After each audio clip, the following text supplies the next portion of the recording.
Kadidita Bhagavatam Ayane Swayam Yasidagdatta Purana Madhya Mahabharatam Advaita Vedavarshini Bhagavati Ashtadasmadhyayini Bhatva Bhatsandata Bhagavad-gita Bhagavad-gita.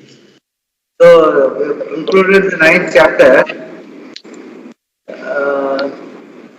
So, what is the salient thing is that of the 9th chapter is again basically that whatever you have discussed earlier, that Mam Bhajaswa, like whatever you do in life, Mam Asrata, live your life in alignment with Ishvara.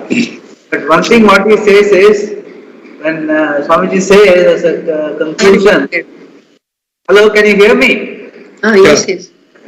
So Swamiji says in conclusion that when we say Manmana Bhava, we should keep in mind that unlike other religions, for us both Rudram and Shambhavam are Bhagavan. In the sense, whether it is something, what you call, something which undesirable is happening, or when something desirable is happening.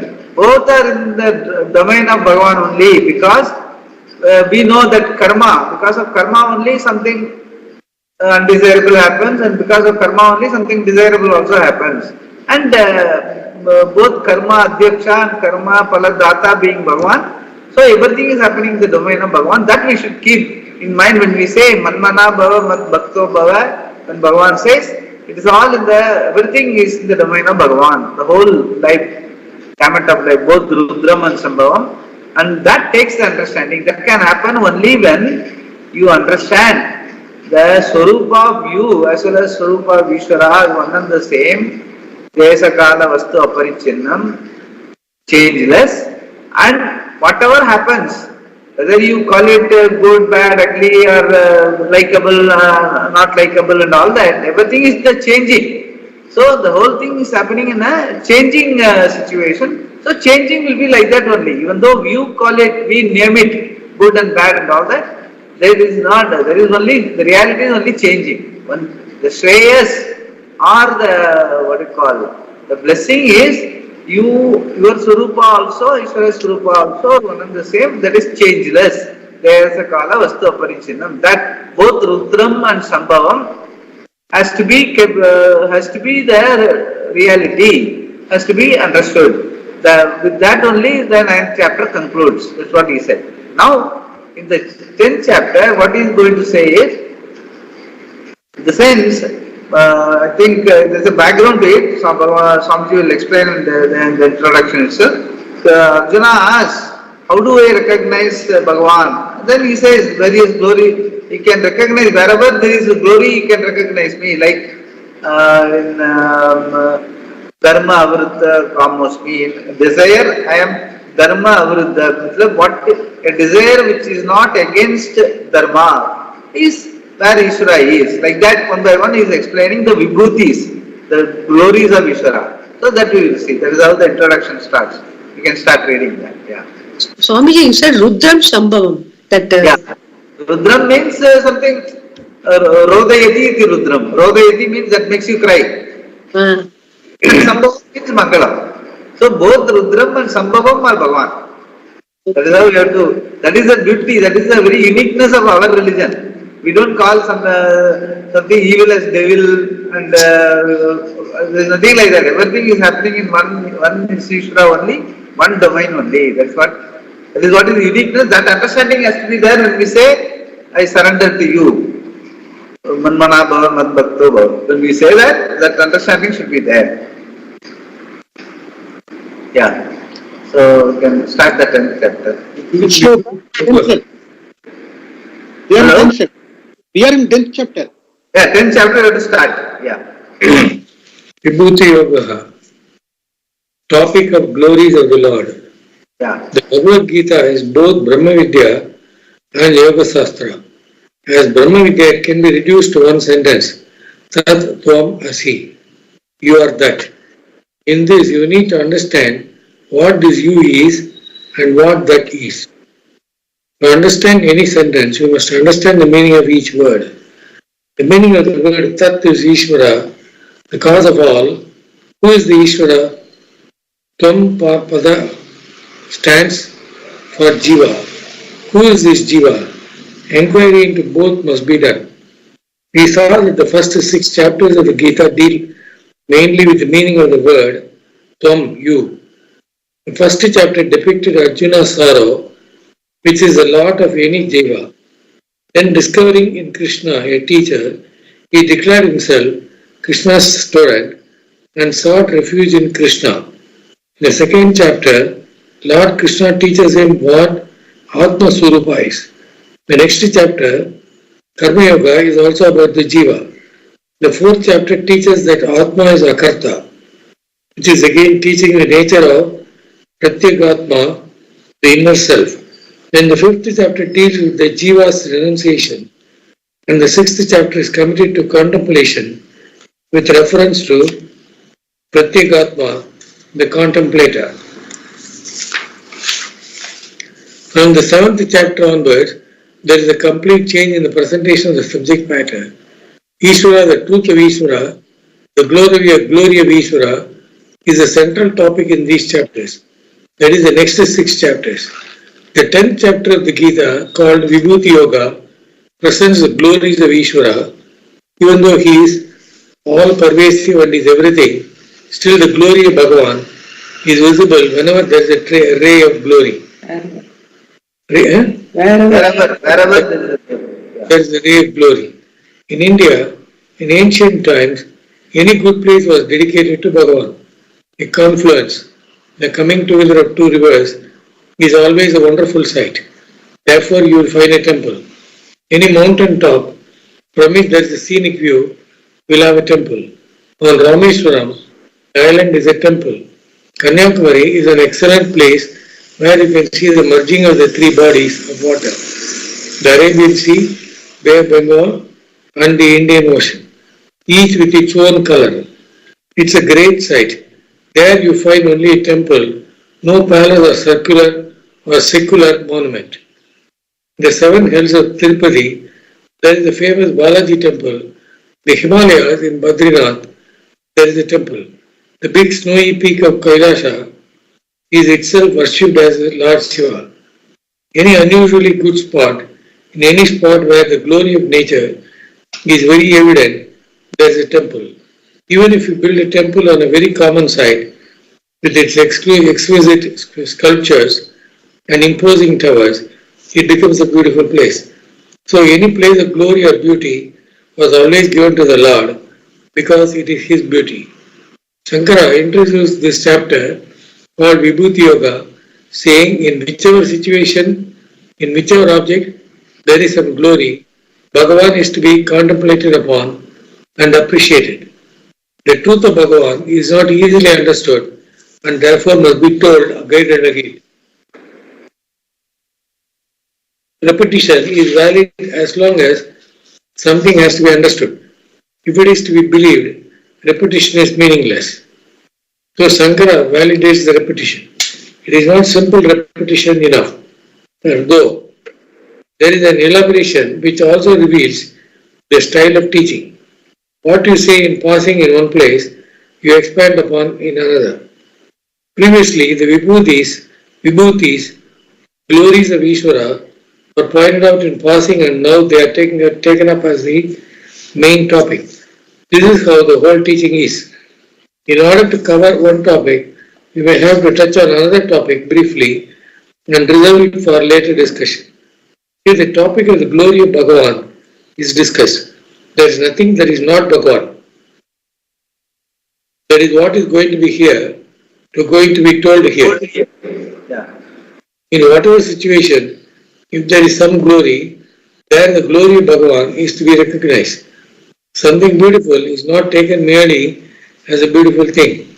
That beauty is Bhagavan, he is the source of all fame and beauty. For a bhakta, an intelligent person who direct discerns this, Bhagavan alone is famous, nobody else. Fame, wherever it is, is Bhagavad Vibhuti alone. To make this clear in this chapter, which is rightly called Vibhuti Yoga.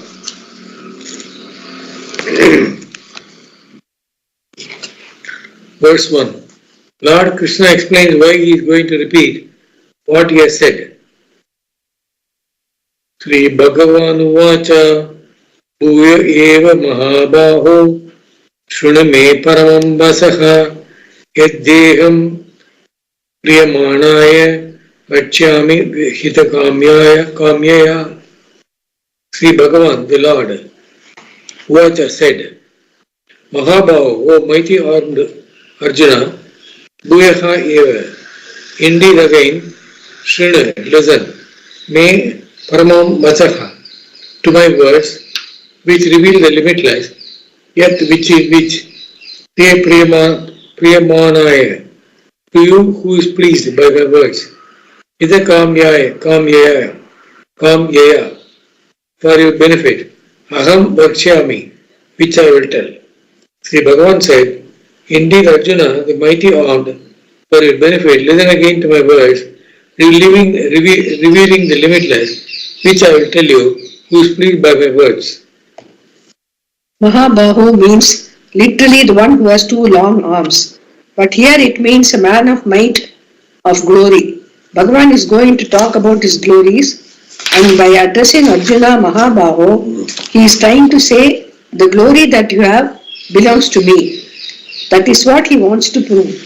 Later he is even going to say, among the archers I am Arjuna. Therefore, the glory you have, Arjuna, is my glory. So mighty armed Arjuna, please listen. Why? Because you alone are qualified to listen to this. Bhuyaha eva shrunume vachaha. Indeed, again listen to my words. The word again stands for repetition of the topic. The topic was the truth of Bhagavan, Bhagavad Tattva, and also his glories, which were mentioned in the 7th and 9th chapters. There is an adjective paramam that has been added to vachaha, words. How can we translate this word paramam? As supreme? Words are not supreme. Shankara says that they are exalted words, prakrishta, because they are meant to reveal the vastu that is limitless. The words become parama because they reveal the paramam vastu param brahma. Yat te aham priyamanaya vakshyami hitakamyaya, which I will tell you who are pleased with my words. From his looks, eagerness and so on, it is clear that Arjuna is pleased. What he has been waiting for seems to be happening, and therefore Arjuna seems mightily pleased with what is going on right now. A few hours ago he was not pleased at all. In the first chapter he was definitely not pleased. The weeping was over the moment he said, I am your Shishya. From then on the problem had been transferred to Krishna, and with that Arjuna had a relief. Afterwards, chapter after chapter, he has been learning. Now Arjuna seems to be highly pleased. Whether he was pleased, it was very clear. Krishna was pleased with Arjuna because he says, Priyamanaya. From your expression, I see you as one who is pleased. Krishna presents himself as Ishvara, who is Sarvajna, and therefore he knows Arjuna is highly pleased now. For your sake, who is pleased with my words, Vakshyami, I am telling this. Shankara gives an example here and says that Arjuna is like a person who is highly pleased by drinking Amrita, nectar. Amrita is considered to be the sweetest thing, drinking which one becomes immortal physically. It is only a relative immortality. Even then, there was a war for this Amrita between the Devas and the Asuras. It is so sweet that it is the last word in taste. There is nothing that is more desirable, at once pleasing and immortalizing. Generally, anything that is good for your health has to be taken while you block your nose. Healthy and tasty do not go together at all. Only Amrita is both. Amrita is mentioned in the Puranas, and for Shankara and people like him who have been dealing with the Puranas, it is a common word. Therefore, he can use it as an example though it is not exactly an example because it is not directly known to anybody. It is only known indirectly, but on that basis Shankara uses it as an illustration. He is qualified to do that because he is also dealing with all these Puranas while writing his various commentaries. For him, it is a household word. But we cannot use Amrita as an illustration. We can only understand what Shankara means here when he says, explaining the words of the Lord in the way that a person is so pleased by taking nectar. Similarly, you seem to simply lap up all that I have been saying. Therefore, I am going to tell you who are pleased. Priyamanaya te aham vakshyami. Why? Hita kamyaya, with a desire to bring good to you. Hita is moksha. That any vibhuti, glory is Bhagavan, and Bhagavad Tattva, the truth of Bhagavan, is to be understood in order to understand Tat Tvam Asi. Understanding this sentence is the greatest hita, Shreyas. Shreyas, the greatest good you can do for a person, is to make him recognize that he is Ishvara. What better good can you do? Nothing is greater than recognizing that you are Ishvara. Arjuna, with a desire to do good to you, I will tell you because I am interested in your welfare. The ultimate thing you can know is Bhagavad Tattva, the truth of Bhagavan. Even before that, recognizing Bhagavad Vibhuti also is hita, beneficial to you. Recognizing Ishvara's glories benefits you. If you recognize all glories as Ishvara's glories, your pride, your ahamkara diminishes. That paves the way for understanding what Ishvara is. What stands between you and Ishvara, after all, is your ego. That ego has to be dilated and then dismissed by knowledge. The dilation of the ego is not easy because knowledge of Shastra generally inflates the ego. How do you deflate it? My ego gets deflated when I understand that anything that makes me feel glorious belongs to Bhagavan.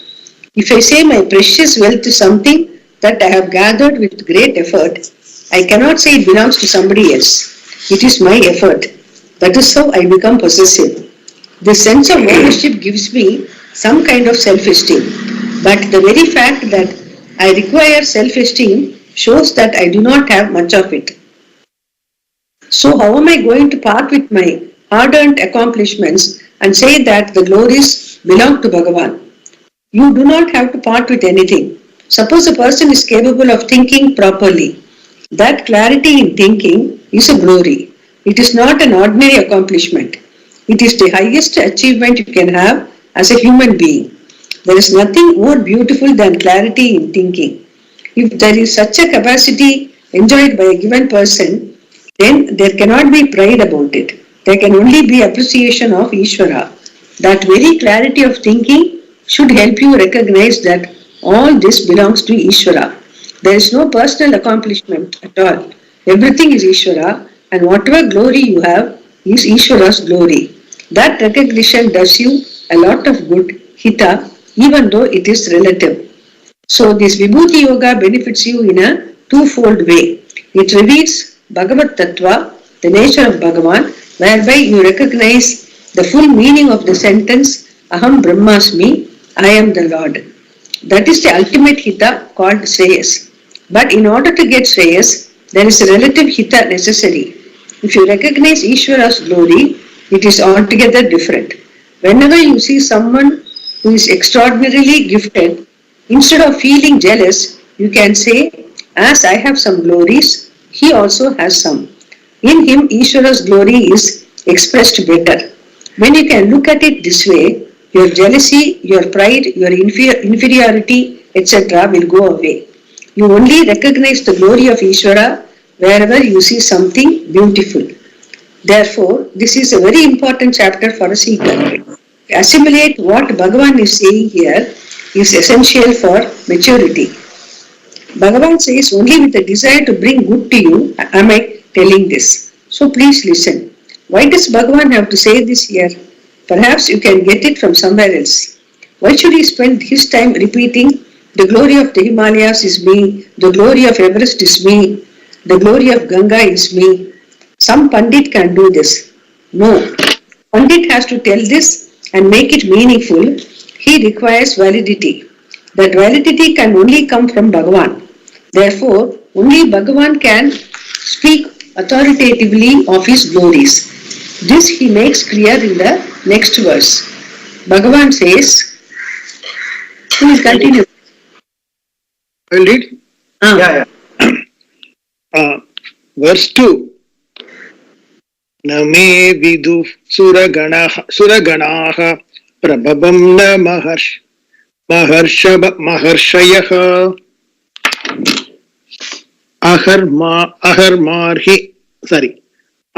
ahamadirhi.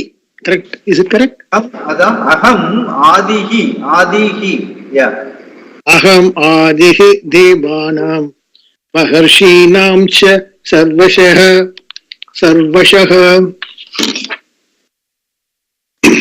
One second. Suraganaha, the whole host of gods, may prabhavaha, my glory, coming into being as this world, na viduhu, do not know, na maharshayaha, nor do the sages, aham adihi hi, because I am the cause, devanam maharshinam cha sarvashaha, of all the gods and sages. The word prabhava can mean both glory and coming into being. The whole host of gods do not know my glory, coming into being as this world, nor do the sages, because I am the cause of all the gods and sages. My prabhavam can be taken as my glories, my saktis, or my coming into being in the form of this world. No viduhu, na viduhu. They do not totally know. They all know, but not totally. We are not talking about local people here. Suragana, the whole host of gods, suras or devas, like Indra, Varuna, etc. Even they do not know my totally. They may know themselves as Paramatma, but still they do not know all the glories of Ishvara.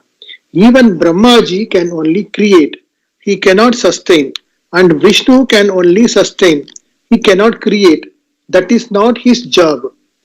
Shiva as Rudra can only destroy, nor create or sustain. Each one has only one job. Therefore, all my glories, even Brahmaji, etc., do not know. Swami here says Vishnu has only restricted power or something like that. Vishnu can only sustain. It says Vishnu is limited. Yeah. Basically, it is generally told, in Puranas, Vishnu is sustenance, Brahma is the creator, Rudra is destroyer, like that. It is all nomenclature only. Ultimately, when you say Ishvara, the sense, again, when you say Ishvara, we have to understand that Ishvara is Varaj Pratyaya, which I have explained before, Ishu Palane, like it is the limitless in time and limitless in space, and it is not restricted as an object, or even, for example, a form. The Vishnu, Rudra and Shiva form are basically only the nomenclature. Once you give a name and a form, that restricts the meaning of Ishvara. But it is all in the Puranas, normally that is told like that. That is what he is just mentioning, that even though it is told like the sense Shiva, Vishnu, Brahma and all that, if you look at them as individuals, even Indra, Varuna, if they know that I am the changeless being, that what is they have understood as Paramatma, then everything else is only a role. Indra is a role, Varuna is a role. Likewise, once understands Ishvara, with this Vishnu, Shiva, Rudra are only Vibhuti. Vibhuti meaning particular glory by which they express. That is what we have to understand. That is what he says. Everything is the glory of Ishvara. Completely, the whole thing is, and Ishvara Surupam is what? The same as the Surupa of the being is a Kala Vastu Aparichinnam. So that is Once you understand it that, you will be able to accept everything as a glory, my own glory, Ishvara's glory, and you will not take whether it is your glory or somebody else's glory, you will not feel jealous or you will not try to appropriate. You will take it as Ishvara's Vibhuti. And as Ishvara's Vibhuti, where all I am present, he is mentioning in this particular chapter so that you can recognize and enjoy. Everything is Ishvara's glory like that. So that is the whole objective of this is, in Gita, there is only one this thing, Ishvara, and that is it is a very, what do you call it, Tatparyam, the sense, meaningful statement. Ishvara meaning Ishu Palane, that means that which pervades everything, that which sustains everything, into which everything is, from which everything is born, everything is sustained, everything is resolved into, and nothing else is bigger than that, because it's not time bound, it's not space bound, it is not a thing also, it is not even an object, it is objectless, it's a free being. So that is from that understanding of Tat and Tvam, this glory of all the individual names. See, once you give a name, naturally it gets restricted. And that is the glory of the Ishvara. That's what he is trying to say. Brahma, Vishnu, Shiva are glories of Ishvara, meaning Bhagavan says, it is my glory. That's what he is trying to say now. Yeah. Swamiji, here Bhagavad Gita, entire Bhagavad Gita itself, Bhagavan means Sri Krishna. He says, no, Bhagavan means not Krishna. That's what I am trying to say. Bhagavan Uvacha meaning Krishna as Acharya explains the Ishvara Tattvam. That in the beginning what he said, Tattvam Masi, the Mahavakya Upadesha is a Gita Acharya. Actually, Bhagavan is a Gita Acharya, Upadesha Karta in Bhagavad Gita. And the Upadesam is about Ishvara. Ishvara and the Atma and the equation between Tat, Tvam and Asi. First 6 chapters Tvam Padartha, next 6 chapters Tat Padartha. Tat Padartha includes world and Ishvara, and the last 6 chapters is the equation, completion, where the Jiva Atma, that is Desakala Vastu Aparichinna individual being, is the same as the Desakala Vastu Aparichinna total being, Ishvara, the world. Everything is equated. Then only the equation is possible. That is what he is going to do. Now, in this particular these 6 chapters, he is talking about Ishvara. Individually, he has talked about the Adibhuta, Adidev in the beginning, Adibhuta, Adideva, Adhyatma and all that as separate. And everything has come from the total only, the world. And Bhagavan is the Karma Paladata, Karma Adhyaksha, everything that is happening in his domain. All that is explained. Now, here he is explaining the glories. And 11th chapter, 12th chapter, again he will be talking about what do you, how to appreciate that. As individual, how to appreciate the glory of Ishvara. That's how it is. So, the glory meaning, it is not that everyone, Ishvara is the top and Shiva, Rudra and Vishnu are subservient. No, it is an aspect. Sustenance is an aspect. Vishnu means the Tatparya means Vibhum, like that pervades everyone. That pervades everything, meaning sustenance. Brahma means that from which everything has come. And Rudram, somehow that because everything that is born, the changing, if it has to keep changing, it has to get destroyed time and again. Born is gone has to happen. And that gone aspect is called Rudram. That's what he is trying to say. It is not that one is superior to the other. It is not like that. Swamiji, here I want to understand one thing very clearly. Is Krishna talks about the whole Bhagavad Gita. He talks about Ishvara.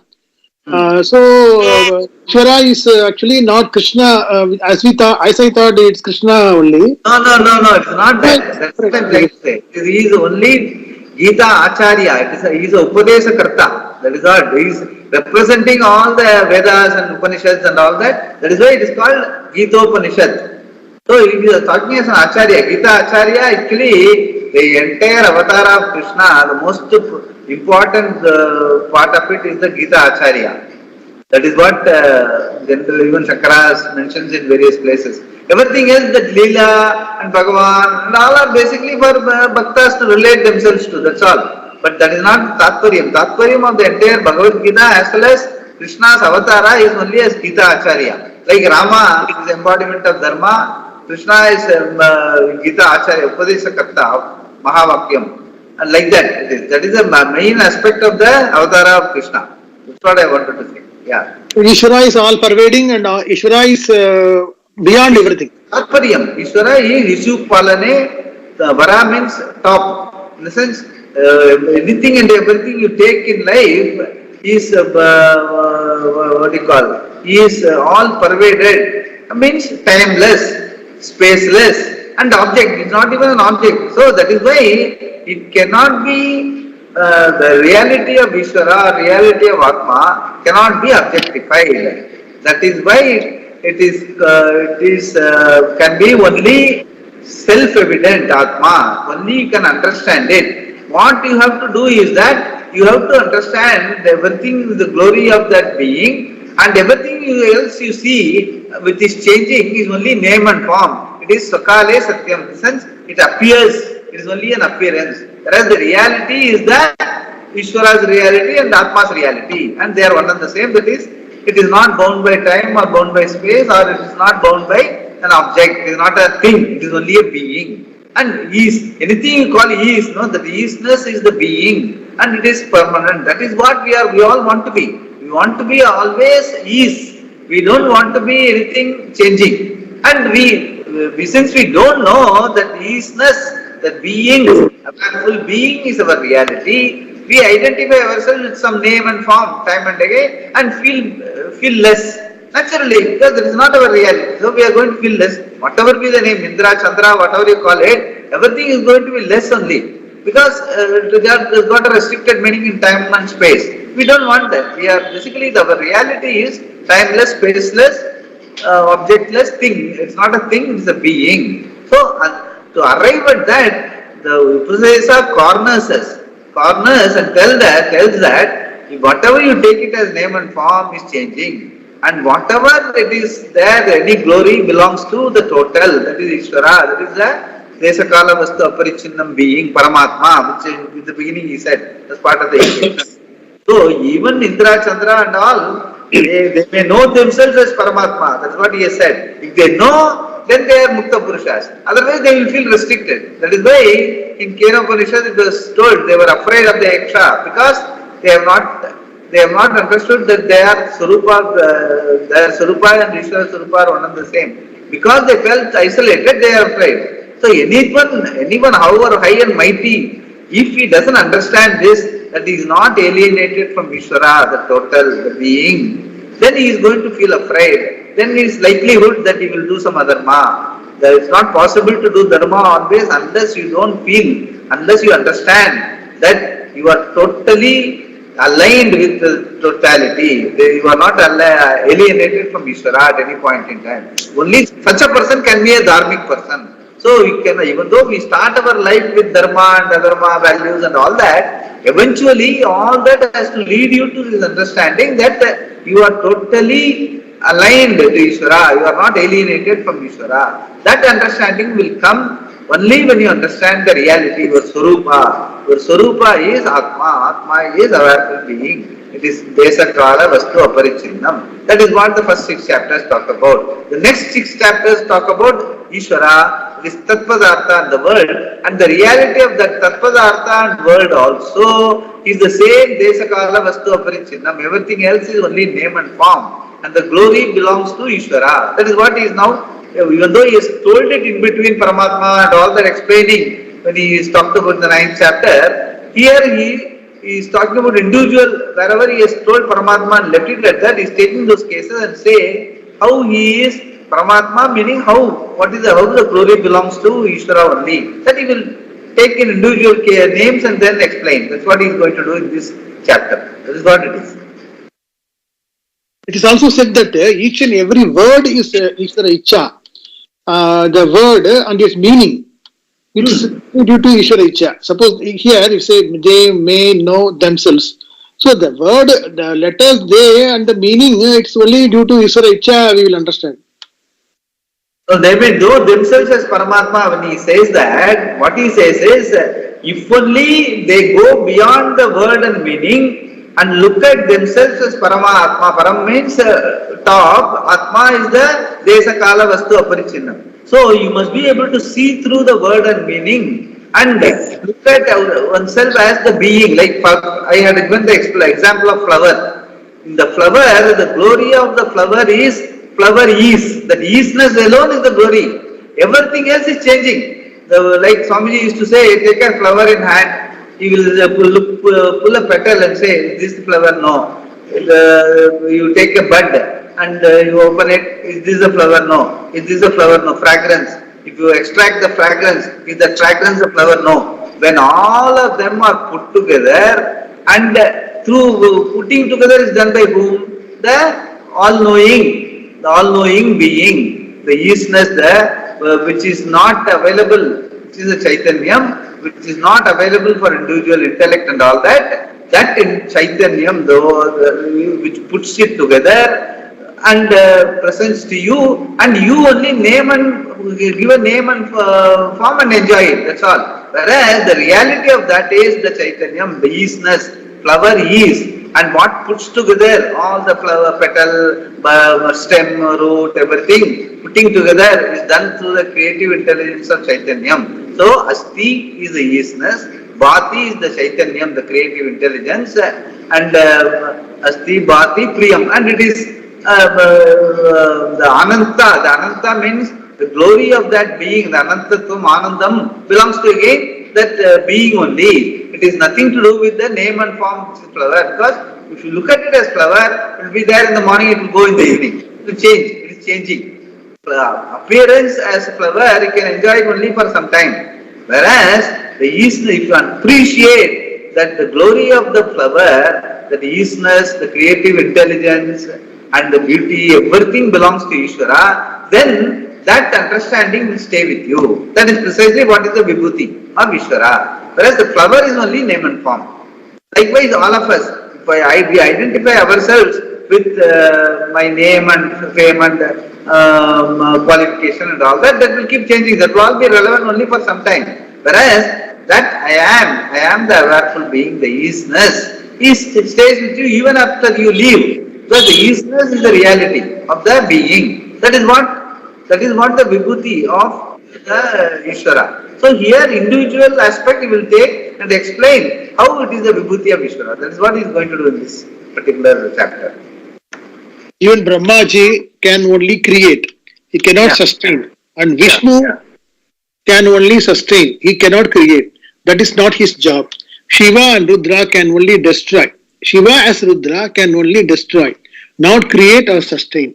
Each one has only one job. Therefore, all my glories, even Brahmaji, etc., do not know. Therefore, all my glories, even Brahmaji, etc., do not know. Not only that, even the great sages, Maharishis, do not know. The Maharishi is a great sage, Mahan as Mahancha Asaucha. Maharishi, compound word, he is splitting it as, and he is doing the Anvayam. Mahancha Asaucha Rishihi. Mahan, he is not only Mahan but also a Rishi, a person who is a great seer. Rishi means one who sees clearly. So both Mahan as well as Rishi, that is Maharishi. Yeah, that's how he explains. Yeah. He is great and he is also a sage. Maharishis are the ones who know from whom we get all our knowledge. Even they do not know Ishvara's glories totally. In general, they know everything. As Jnanis, they know the truth of everything as Aham Satyam Brahma, and everything else is Mithya. So, everything known and unknown is Brahman alone. That knowledge is omniscience. Sarvajnatva. But it is different from the omniscience of Ishvara. Ishvara has that omniscience plus all the details of the Mithya. These details, even the Maharishis do not know. Why do the Maharishis? The problem is, the thing is that, as I was explained before, that our buddhi is capable of knowing anything and everything, it chooses to know. That is human intellect I am talking about. Human intellect is capable of knowing anything and everything, it chooses to know. So, if at all we want to know about something, physics, we study and we know. Chemistry, we study and we know. Language, we study and we know. And as far as our own the knowledge of the truth of I, we take it for granted. We never decide to know. The day we decide to know, we go to go through the scriptures, go to the particular acharya, and we get to know. And there again, as the intellect, the buddhi, even though it is capable of knowing the truth, it cannot know the details because it is how it is all. The sense that truth is what you call, it is changeless, it is formless, it is timeless. So that easiness, the truth of the whole thing as easiness, we can understand by when we apply, when we go through Vedanta and all that. But that easiness is the Sarvatma Bhava. Sarvatma Bhava meaning that is the truth of each and everything which is name and form. And name and form, science or whatever you call it. That details are available for individual. A scientist, Einstein may know something, Newton may know something, a modern scientist may know something. So every buddhi will get one particular detail of the, like when I talked about the flower, somebody will know about the flower, the genesis of the flower, what is the biological name, somebody will know about the fragrance, like that. So the individual buddhi can go into the detail of a particular aspect of a name and form and get to know it thoroughly. But what each one of us as human beings are gifted is to know that totality or the truth, the reality behind the whole thing, which is, it is not parts, it doesn't have a part, it is nameless, formless, it is timeless, distanceless, and it is not even an object. So you can easily comprehend the easiness as one thing, but the details will be available for individual buddhi only. That is why he says, even though the Maharishis know the truth of oneness, they may not know the details of the individual aspects of various flower, cosmic cosmology, medicine, etc. But the beauty is they are all mithya, they are changing, they are part of the changing reality. So that is why once you know the changeless reality, you are at home with yourself because you want to be changed. That is what is the essential pursuit of a human being, is to be changeless. Amrutam, what he talked about Amrutam, no? That Amrutam, even the Devas and the Asuras fought was only Apekshika Amrutam. Apekshika Amrutam means it is Amrutam for a long time because it is the Devas and Asuras involved. But it is not the Amrutatvam of the knowing of the Atma or Paramatma. That knowing the Atma and Paramatma is Desa Kala Vastu Aparichinam is the ultimate Amrutam. The Amrutam which Devas and Asuras fought is only Apekshika, temporary. Temporary in the sense they are not 100 permanent forever. The only permanent Amrutatvam is knowing that there is only being, everything else is changing. Including Bhadra, Varuna, Rudram, Vishnu, whatever you call it, everything is changing. The rules keep changing. Whereas the reality of the Ishvara as well as the reality of one you is the changeless, formless, nameless, and timeless, motionless. It is not even an object, the being. So that is the glory of this understanding, Brahma Vidya. That he has mentioned it, but why I am telling is here is, Maharishis, even though they may know the Atma Tattvam, they may not know the details, because details are Mithya. That's what he has mentioned here. Yeah. Aham Adihi. Why do the Maharishis and Devas do not know? Devatas not know.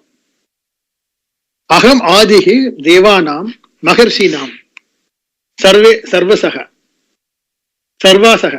Because I am the cause of all the gods and sages, it is something like the son being told by the father how wonderful his marriage was.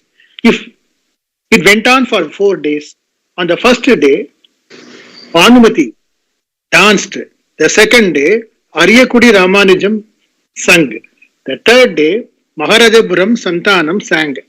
And on the fourth day, Semmangudi came. Hundreds of people came, and there was a great canopy.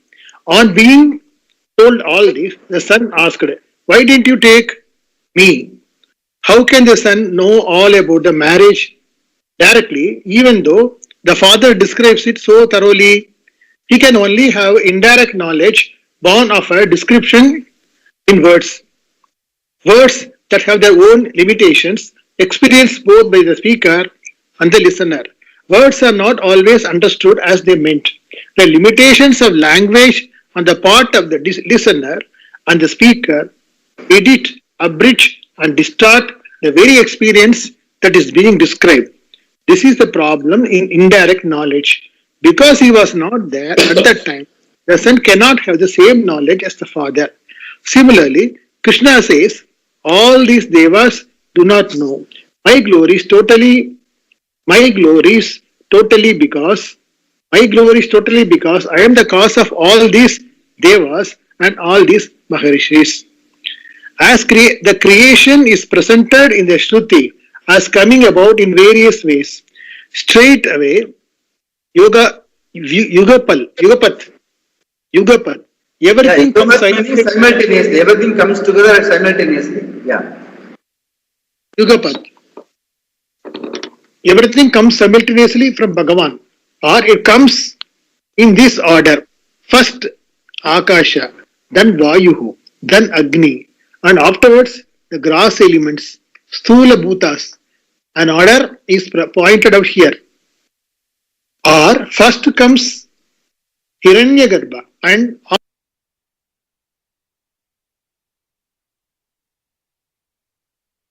afterwards creates everything.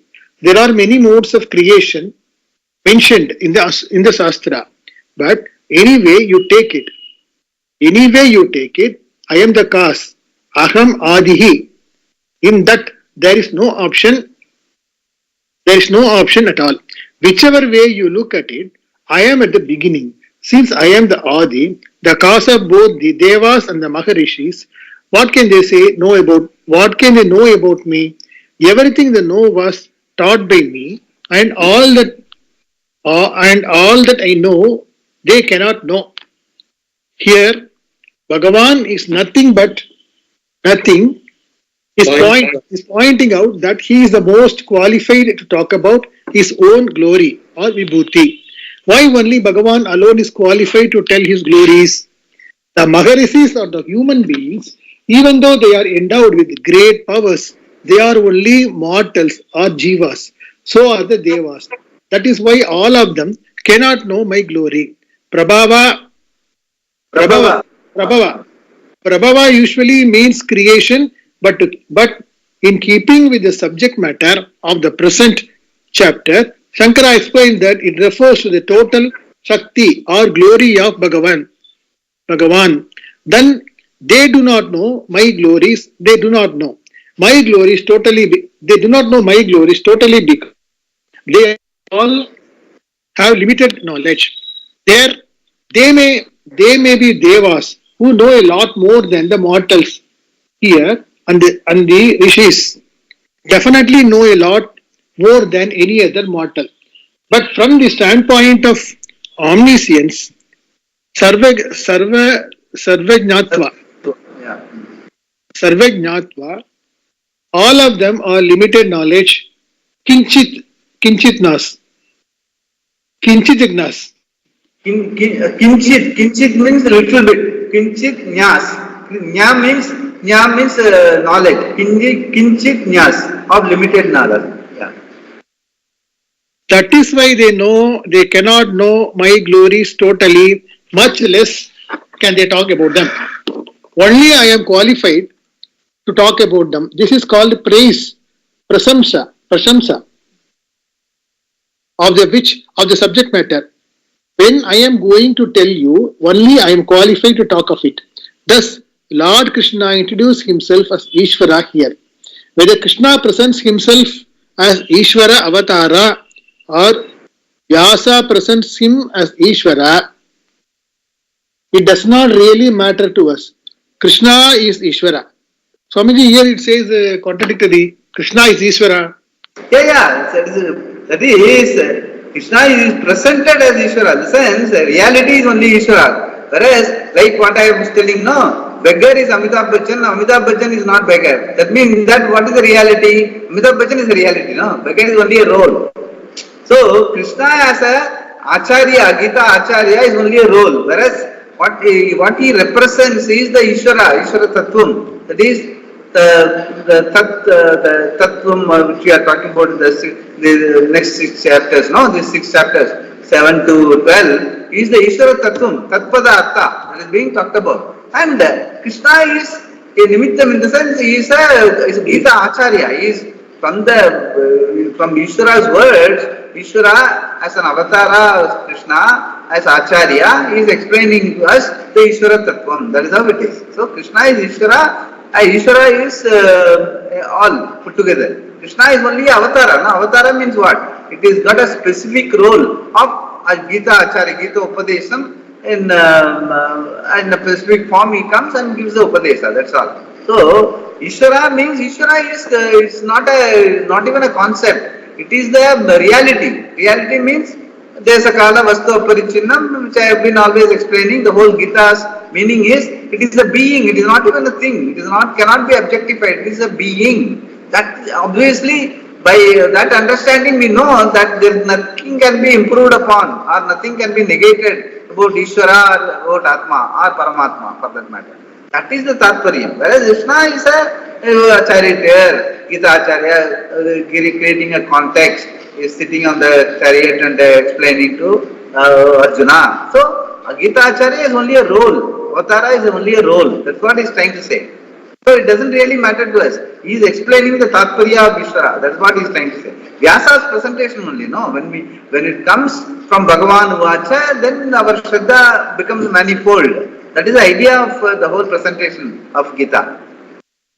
So we should not look for, what I am trying to say, we should not look for divinity in the form and name of Krishna. That is not the Bhagavad Gita is meant to. Bhagavad Gita is meant to give us Brahma Vidya and the Yoga Shastras by which, from where we are, how to get to that understanding of Brahma Vidya. That is the Tatparya. Everything else is incidental, and it is a nice way of presentation by the Vyasa Maharishi to present Krishna, Bhagavan himself is doing as a Upadesakara, Gita Acharya. That is how you have to look at it. So you should not look at anything else in the presentation. Yeah. It means, in short, we should try to understand the concept only. Yes. Not Ishvara, the Ishvara, whether Krishna, Ishvara, all those things. Yeah. Even the before also he has mentioned, no, like even the creation, the Srishti Prakriya, whether Akasha came first, whether Hiranyagarbha came first, it's all the Shruti does not have any Tatparya in Srishti. The sense Srishti is Mithya, but Srishti Prakriyas are all told only because we start from that. We look at ourselves as created beings. I am a jiva. From there we start. From there to take you to that oneness with Ishvara, it uses the Srishti Prakriya. The cause and effect Prakriya it uses. And finally says the whole Srishti is Mithya. Because of that the cause also is Mithya. Then what is Satyam? Cause of the cause, which you have seen before. Avyaktat Param Avyayam. The sense, the cause of the cause, the Brahman, Atma, that is the only reality. Everything else is changing all the time. The Srishti is only changing all the time. So all this, whether Akasha, Vayu, Agni, Papa, Prathivi, all are Panchabhuta is the name given. They didn't call themselves as Akasha or Vayu and all that. We give the name, we give a meaning, then we say I see only color. Color also there is no color. In science we know the color doesn't exist. Only colorless is the reality. Color is basically because some particular spectrum is hidden from us. So if all the colors of the Vijaya, if the 6 colors are hidden from our eyesight, then the 7th color appears. Violet, indigo, blue and all that. Whereas light is colorless.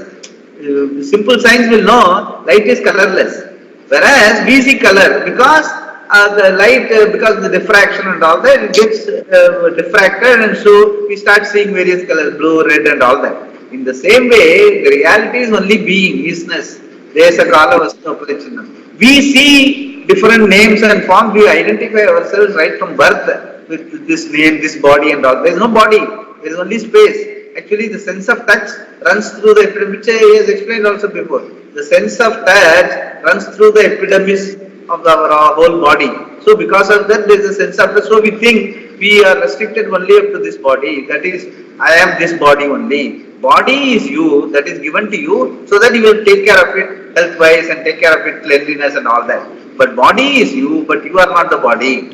So, that equation has to be clearly understood, that body is you means and body is mithya, whereas you are not the body means you are satyam. You are something beyond body and mind and all that. So, the whole tatparya is to explain the satyam, the reality to us, reality of tat padartha, reality of tam padartha, and the equation thereof, the last 6 chapters, where only the being alone is the reality. Ishvara Swarupa is only the reality. Jiva Swarupa is the reality. Everything is only name and form that we are transacting with. That is what even this, the glories and all are everything, why finally belongs to Ishvara, because it all belongs to the one Chetana Vastu, the being. There is no individual glory. It appears as individual glory. That is what Bhagavan says. Nothing belongs to you. Even Arjuna, he says, even you, Arjuna is nothing but me. He says that. Arjuna, you think that you are separate from me, which is not. You are only my glory, he says that. So that is how we have to understand. For understanding as the Vibhuti Yoga is just to make us understand what are the Vibhutis. Okay, we will stop here because I have got an appointment. I have to go now. So we will meet next week. Who is the one who says he is omniscient? From there we will start. Okay? पूर्णमदः पूर्णमिदं पूर्णात् पूर्णमुदच्यते पूर्णस्य पूर्णमादाय पूर्णमेवावशिष्यते